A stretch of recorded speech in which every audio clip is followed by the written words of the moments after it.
اللہ کو راضی کرنا کہ اللہ ہم سے ناراض نہ ہو جائے، اللہ کے رسول ہم سے ناراض نہ ہو جائیں، مگر مقصد آپ کے سامنے اگر نہیں ہوگا تو پھر آپ اسی طرح سے اندھیرے میں تامکوئیاں مارتے رہیں گے اور کچھ حاصل نہیں ہو پائے۔ میرے بزرگوں اور دوستوں، جس طرح سے ہمارے آقا مولا کو مکے والوں نے ستایا اور آپ کو اذیت دی، پریشان کیا، آپ کو تکلیفیں دی، دنیا میں کسی اور نبی پیغمبر کو ایسی تکلیفیں نہیں دی گئی جتنا کہ آپ کو دیا گیا، جتنا کہ آپ کو ستایا گیا، جتنا کہ آپ کو پریشان کیا گیا، اور کسی نبی کو اتنا پریشان نہیں کیا گیا۔ 1,24,000 پیغمبر اس دنیا میں تشریف لائے اپنی اپنی قوموں میں، لیکن کسی کو اس قدر اذیتیں اور تکلیفیں نہیں پہنچی جتنی کہ ہمارے رسول کو پہنچی، لیکن پھر بھی آپ ثابت قدم رہے، پھر بھی آپ نے راہ حق کو نہیں چھوڑا، پھر بھی آپ نے رسالت کا دامن نہیں چھوڑا، پھر بھی آپ نے توحید پرستی نہیں چھوڑی، اللہ کو مانتے رہے اور اللہ کے سامنے جھکتے رہے۔ خانہ کعبہ کے سامنے عقبہ بن ابن ابی معیط نے اونٹ کی اوجھڑی نماز کی حالت میں آپ کے جسم مبارک پر ڈال دی۔ آپ اٹھنا چاہتے تھے، زور لگاتے تھے، لیکن اونٹ کی اوجھڑی اتنی بھاری تھی کہ آپ اٹھ نہیں سکے۔ یہ دیکھ کر کافر ایک دوسرے پر ہنس ہنس کر گر رہے تھے، لوٹ پوٹ ہو رہے تھے، خوشی سے بے حال ہو رہے تھے کہ آج ہم نے محمد کو صحیح سے سبق سکھایا ہے اور محمد کو صحیح طریقے سے بتایا۔ یہ دیکھ کر آپ کی بیٹی حضرت فاطمہ رضی اللہ تعالی عنہ دوڑ کر آتی ہیں اور صحن حرم میں حضور کی اس حالت کو دیکھ کر بہت روتی ہیں اور بہت افسردہ ہوتی ہیں، اور آپ کے بدن سے اونٹ کی اس اوجھڑی کو ہٹاتی ہیں اور آپ کو اٹھا کر گھر لے جاتی ہیں۔ چنانچہ اس موقع پر حضور نے 3-4 لوگوں کے لیے بد دعا کی، 3-4 لوگوں کے لیے بد دعا کی، حالانکہ آپ نے کبھی کسی کے لیے بد دعا نہیں کی، لیکن یہ ایک ایسا موقع ہے کہ آپ نے بد دعا دی کہ یا اللہ ان لوگوں کو غارت کر، ان لوگوں کو سطح ہستی سے مٹا دے۔ چنانچہ ان لوگوں کا بہت برا حال ہوا، سب کی موت قابل عبرت بنی۔ میرے محترم بزرگوں اور دوستوں، جس طرح سے آپ کو ستایا گیا اور آپ کو رلایا گیا، تکلیفیں دی گئی، ہم اور آپ اس کا اندازہ نہیں لگا سکتے۔ طائف میں کیا ہوا؟ جب مکے والوں سے بیزار ہو کر، جب مکے والوں سے دل برداشتہ ہو کر ہمارے نبی طائف کی طرف تشریف لے گئے۔ طائف میں کیا ہوا؟ وہاں کے لوگوں نے آپ کو دوڑا دوڑا کر مارا بھی، پتھر چلائے گئے، اوباش لڑکوں کو آپ کے پیچھے لگا دیا گیا اور آپ بھاگتے رہے، آگے بڑھتے رہے، خون سے لت پت، پاؤں مبارک آپ کا خون سے زخمی ہو گیا، جوتا چپک گیا پیر مبارک سے، گوند کی طرح سے اس میں لس پیدا ہو گئے۔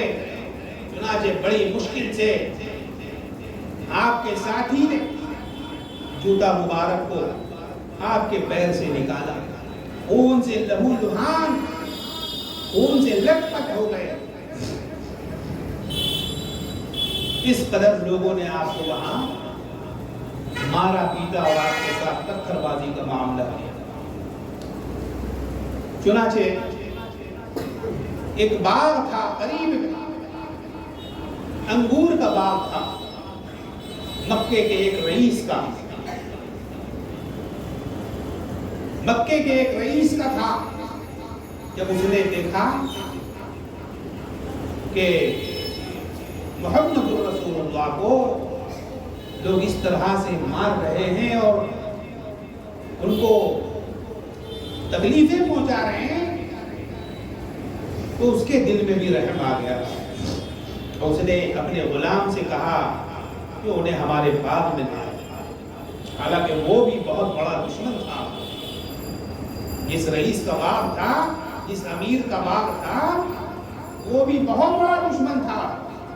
مکے کے بہت سارے لوگوں کا طائف میں مکان تھا، اپنا ذاتی مکان تھا، باقاعدہ لوگ وہاں زمین خریدا کرتے تھے، مکان بنایا کرتے تھے، باغات بنایا کرتے تھے، کیونکہ اس زمانے میں وہ وہاں والوں کے لیے ہل اسٹیشن تھے، ہل اسٹیشن بہت اچھا موسم وہاں کا ہوتا تھا، بہت سازگار موسم۔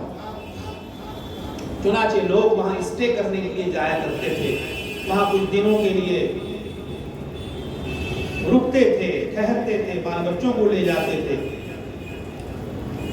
بہرحال تو اس کو ترس آیا، تو اس نے اپنے غلام سے کہا، غلام کا نام عداس تھا، اس سے کہا کہ باغ کے اندر لے آؤ۔ چنانچہ باغ کے اندر لایا گیا۔ آپ تشریف لائے، آنے کے بعد آپ کے بدن مبارک میں جو خون لگا تھا اس کو صاف ستھرا کیا گیا اور پانی سے دھویا گیا، پانی پلایا گیا۔ پھر اس کے بعد انگور کا خوشہ آپ کے سامنے وہ غلام نے رکھا۔ انگور کا خوشہ رکھنے کے بعد آپ سے کہا گیا کہ تناول فرمائیے۔ جب آپ نے تناول فرمایا تو آپ نے پوچھا غلام سے کہ نوجوان تم کہاں کے ہو؟ کہا کہ میں نینوا کا رہنے والا ہوں۔ تو حضور نے فرمایا یونس کے شہر کے رہنے والے ہو؟ میرے بھائی یونس کے شہر کے رہنے والے ہو؟ تو انہیں بہت تعجب ہوا، بہت تعجب ہوا اس غلام کو کہ انہیں یونس کے بارے میں کس طرح سے معلوم ہوا، ان کو کیسے پتا چلا کہ یونس کون ہے، اور یہ کیسے سمجھ گئے کہ میں یونس کے شہر کا رہنے والا ہوں۔ چنانچہ ان کی فطرت میں سلامتی تھی، لہذا اسی بات سے متاثر ہو کر اس غلام نے حضور سے کہا کہ آپ مجھے کلمہ پڑھا دیجئے، آپ تو مجھے اللہ کے پیغمبر معلوم ہیں۔ چنانچہ آپ نے وہی کلمہ پڑھا دیا اور کلمہ پڑھا کر مسلمان بنا۔ اس کے آقا نے جب یہ منظر دیکھا تو اس کا دماغ تو خراب ہو گیا، اور اس نے کہا کہ دیکھو گئے تھے روزہ بخشوانے، نماز گلے پڑ گئے، یہ کیا ہوا؟ اس نے تم میرے غلام کو بھی اپنا غلام بنا لیا، اس کو بھی چھڑا لیا میرے ہاتھوں سے۔ بہرحال میرے نبی کو جو تکلیفیں پہنچی ہیں دنیا میں اور کسی نبی کو اتنی تکلیف نہیں پہنچی۔ چنانچہ اما عائشہ صدیقہ رضی اللہ تعالی عنہا نے ایک موقع پر یہی بات پوچھی، یا رسول اللہ آپ کو زندگی میں سب سے زیادہ تکلیف کہاں پہنچی؟ تو آپ نے فرمایا کہ جب ابن عبد یالیل کے لڑکوں نے مجھے طائف میں دوڑا دوڑا کر مارا، عائشہ مجھے وہ تکلیف بھولی نہیں جاتی، مجھے وہ تکلیف نہیں بھولی جاتی۔ سب سے زیادہ مجھے طائف والوں نے ستایا، یہاں تک کہ آسمان کے فرشتوں نے آ کر کہا کہ یا رسول اللہ، اللہ کی طرف سے میں حاضر ہوا ہوں، آپ کہیے تو دونوں طرف کے پہاڑوں کو ملا دوں اور طائف کو بالکل پیس کر قیمہ بنا دوں۔ آپ نے فرمایا کہ نہیں، مجھے امید ہے کہ آنے والی نسلیں ضرور مسلمان ہوں گی اور ضرور کلمہ پڑھیں گی۔ چنانچہ یہی ہوا۔ آپ کے بعد وہاں سے لوٹنے کے بعد طائف والوں کے یہاں بھی اسلام پہنچا اور ان لوگوں نے بھی ایمان قبول کیا اور مسلمان ہوئے۔ میرے محترم بزرگوں اور دوستوں، اس طرح سے حضور نے اپنے مشن کو جاری و ساری رکھا اور دین کی اشاعت، دین کی ترویج اور دین کی ترقی میں کسی لمحہ بھی آپ چین سے نہیں بیٹھ سکے، کسی لمحے بھی آپ نے چین کی سانس نہیں دی اور آگے بڑھتے گئے، دین کو پھیلاتے گئے۔ اسی طرح سے ہمیں بھی چاہیے کہ ہم بھی اس دین کو آگے بڑھاتے رہیں اور صحیح دین پر چلتے رہیں۔ صحیح دین پر چلنا آج کے دور میں بہت بڑی بات ہے اور بہت بڑا چیلنج ہے۔ ہر طرف آپ کو نقلی مال نظر آئے گا، نقلی چیزیں دکھائی دے گی، لیکن حضور کی جو سنت ہے اور حدیث کی کتابوں میں جو گلدستوں کی طرح موجود ہے، جو ہمارا قرآن ہے، یہ آپ کو صحیح راستہ بتائے گا اور ہدایت کا راستہ دکھائے گا اور صحیح راستے پر چلائے گا۔ ہمیں چاہیے کہ ہم ان چیزوں کو صحیح طریقے سے دیکھیں، اس پر غور کریں اور سمجھیں اور پھر اسی کے مطابق زندگی گزارنے کی کوشش کریں۔ بہرحال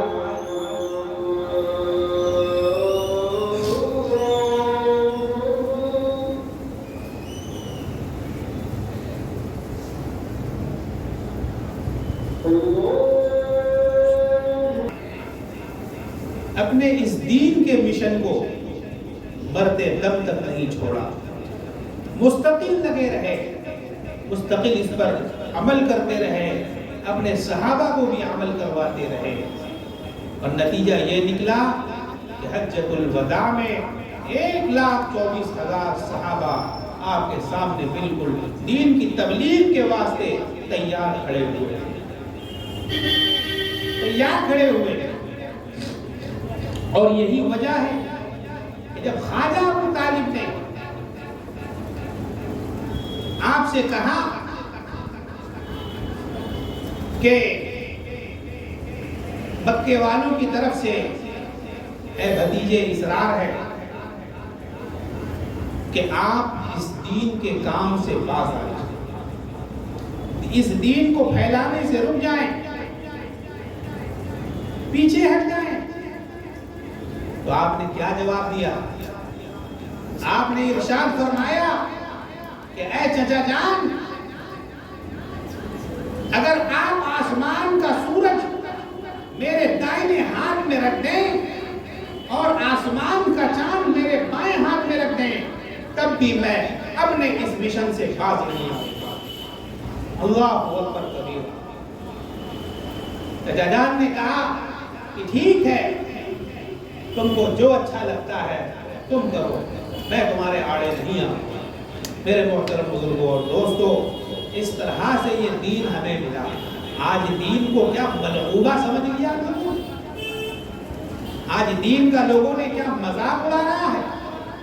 اس کو مذاق سمجھ رکھا ہے کہ جیسے پاؤ جو پاؤ اس دین میں شامل کرتے رہو، اس دین میں ملاوٹ کرتے رہو۔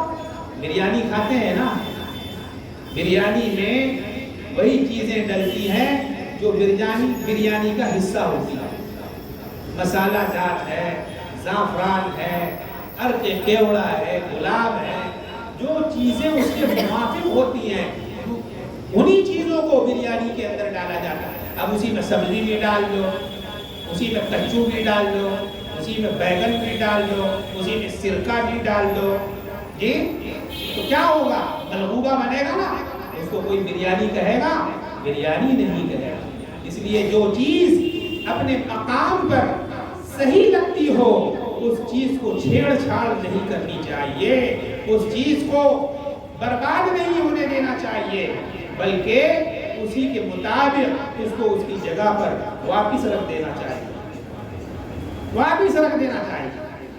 اگر آپ دین کے معاملے میں چھیڑ چھاڑ کریں گے تو پتہ چلا کہ اللہ کے احکامات میں آپ نے چھیڑ بازی کی، رسول اللہ کے حکم کے خلاف آپ نے کیا ہے۔ نہ ہمیں اللہ کے حکم کو خیر بات کہنا ہے اور نہ رسول اللہ کے حکم کے خلاف چلنا ہے۔ ہم اللہ کو بھی منائیں گے اور اللہ کے پیارے رسول جناب محمد رسول اللہ صلی اللہ تعالی علیہ وسلم کی سیرت و سنت پر انشاءاللہ قادم آخر چلتے رہیں گے۔ اللہ تبارک و تعالی ہمیں اس بات کی توفیق عطا فرمائے، ہم سب کو اللہ تعالی نیک نمازی اور دیندار بنائے۔ بہرحال انہی باتوں کے ساتھ میں اپنی بات کو ختم کرتا ہوں۔ وآخر دعوانا ان الحمدللہ رب العالمین۔